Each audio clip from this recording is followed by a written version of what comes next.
In this video, we'll be using the special right triangles in order to help us to recall key trig values. So I know you've met that person who's like, oh, I know cosine 30, sine 45, tangent of 60, and they just know all of them, and you're like, wow, how do you remember all that? Well, you don't actually have to memorize it. Here's a trick. I'll show it to you in this video. Alright, but first we need to make sure we do remember our special right triangles. So the first special right triangle of 2 is the 30, 60, 90 triangle. So we have 30 degrees here, 60 degrees here, and a right angle here. You may recall that the sides have ratio x is the shortest side. It's across from our 30-degree angle. Our longest side, or hypotenuse, is twice that, so it's 2x. And our medium length side, across from the 60-degree angle, is x root 3. Alright, so here's the thing. We have, if I wanted to reduce this down to like a basic, the smallest version of this triangle to remember, I'm going to just stick a 1 here. That's 1x, 2x, x root 3. I'm just going to get rid of all the x's. We don't really need them. So let us actually just erase those if we can. We can't, so I'll cross them off. We don't really need those x's. So just think of this triangle as 1, 2, and root 3. I just reduced it down to a basic small triangle. So we're going to have to remember those values for our 30, 60, 90 triangle. We're going to also have to remember the values for our 45, 45, 90 triangle.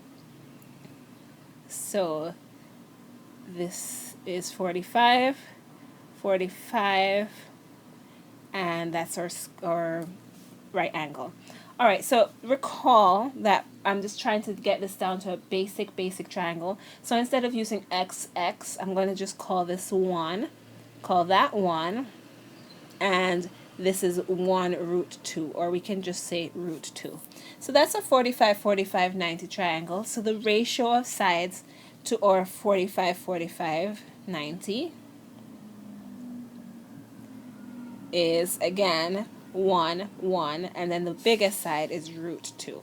Alright, so these values we do need to remember. Once we remember them, then I think you're going to be amazed at what our trig functions turn out being. Okay, so this question is asking us to use the special right triangles to find each trig function of 30, 45, and 60. I have no calculator in my hand. I will not be using a calculator, and neither should you. Later on, if you want to check to make sure if you're right, you can use a calculator, but for now, no calculators allowed, so put them away. Alright, so sine 30, so first of all, we're definitely going to need to use SOHCAHTOA, so let's just stick that on the page. So we have it. Alright, so sine equals opposite over hypotenuse, cosine equals adjacent,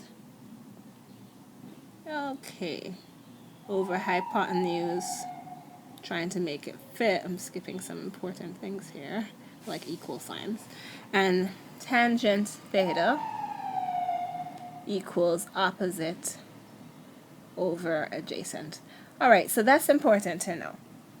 So 30 degrees, I'm going to start off in our first row.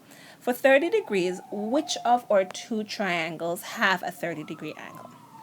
Yes, the 30, 60, 90. So we know we're going to need the 30, 60, 90 triangle to figure out that 30-degree everything in that row. Alright, so 30 degrees is here, and sine is equal to opposite over hypotenuse. So sine is equal to, for the 30 degrees, opposite, which is 1, over hypotenuse, which is 2. So sine theta is equal to 1/2.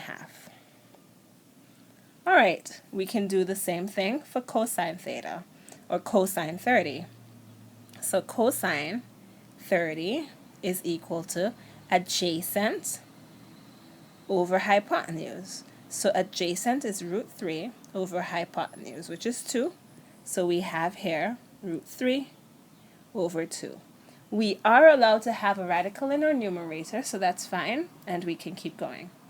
Tangent of theta, so tangent of 30 is equal to opposite over adjacent. So we have here opposite over adjacent. So opposite is 1, adjacent is root 3. So 1 over root 3. However, that is not simplified because we are not allowed to have a root 3 in our denominator. But that's okay. We should know how to deal with that. All we have to do is multiply the bottom by root 3 so it goes away. But whatever we do to the bottom, we have to do to the top as well. So we get root 3 over 3. Can I fit it? Root 3 over 3. There we go. All right, and now for cosecant, secant, and cotangent, I can just flip everything around. So we have at the top here, we're going to flip 1 over 2 to get here 2 over 1, or just 2.